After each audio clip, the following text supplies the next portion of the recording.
Wanted to do a quick video on this 1989 14-foot Duroboat.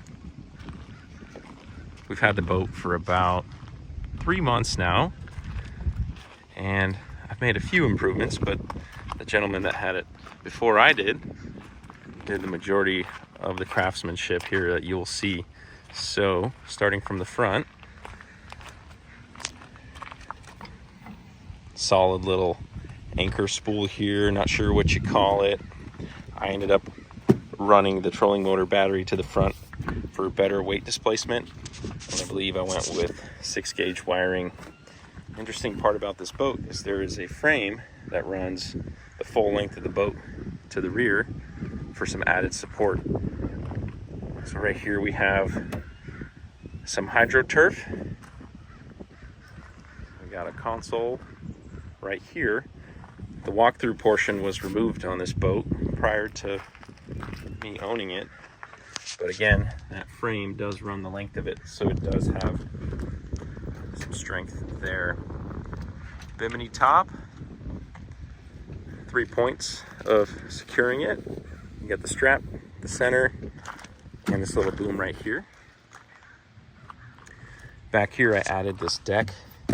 I ended up doing a Flex Seal like rubberized coating. Underneath it is painted the color aluminum. I believe it is either 1/2 inch or something like that plywood. Here is the battery hatch with a shutoff.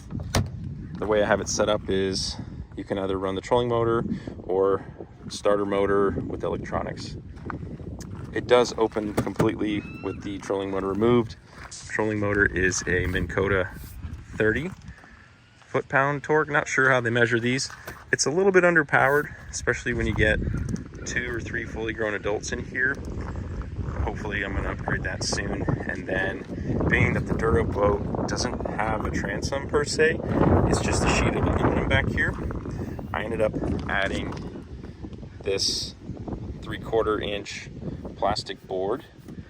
I ended up attaching it throughout the length of it and then sealing it with silicone. And then on the back here, I used synthetic decking material and created a bracket with these big conical washers. So when the motor is pushing along, you don't have too much flex on it. Pretty happy with that.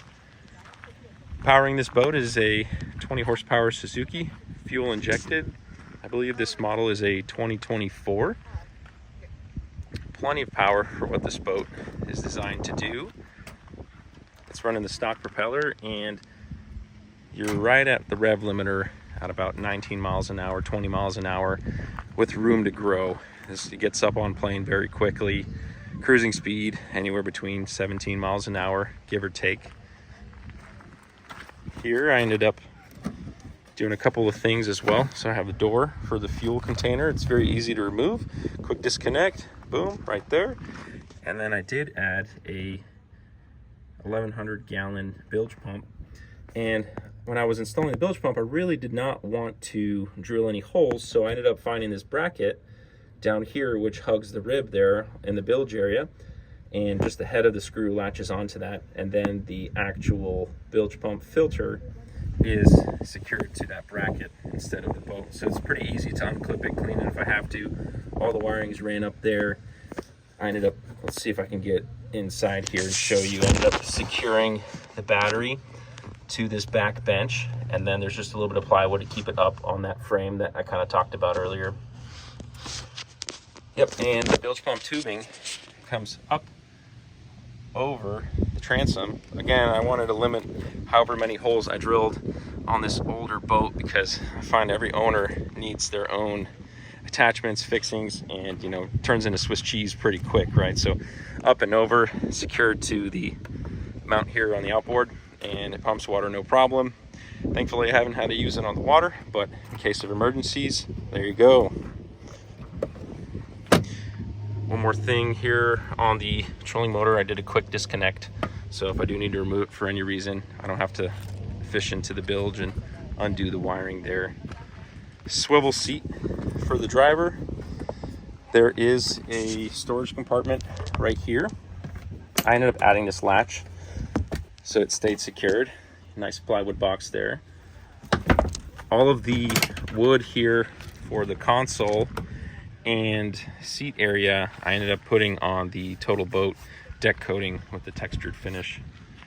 So through here, rubber boot for the wiring. I did my best to consolidate all of the like plugs and fuses and everything like that, and then clean it up to the best of my ability.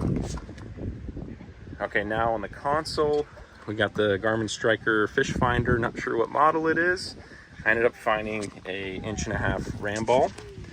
So that's this right here, and it's pretty easy to loosen for transport and flip down. And I did my best to epoxy the ball here on the Striker, because the factory mount on these, I feel like they're pretty flimsy and they pop out. I didn't want to lose it on the highway or anything like that, so did the best I could. Rubber grommet through here, and then another, I think it's a 3/4 1-inch ram ball mount for the quad lock for the phone, right? This motor does have power tilt, but not power trim, so slow speed operation only, but it is very convenient when you're coming up on shallow water. Coming back to the console here, I have a quick charger, just convenient to have it placed next to the phone there. And then I did end up running a 3 rocker switch panel here. So this is the bilge pump switch, and then these two are still vacant, and that is fed through this power block. Excuse the overspray there on my epic painting skills. And then coming up here, oh, must have a little magnet. You can put your fishing pliers here, whatever nail clippers you need to cut the line, and I find that works very well. Just some basic cup holders in here. 3-rod holder, pretty solid there. And then just these fish on mounts that the gentleman threw in when I purchased the boat. Pretty convenient. Fire extinguisher, safety first. You have the anchor, I don't know if you call it locker, but the anchor storage there. And yeah, I think that's about it. I guess we could maybe move on to the trailer. The only thing I added here were these little bumpers on the side. It really helps the trailer center with such a light boat in the breeze. And then I ended up adding some new rollers on the underside, so it kind of slides along a little bit better. But yeah, I mean, if you got any questions, I'd be happy to answer them. But this is the boat. Ride's great. Thanks for watching.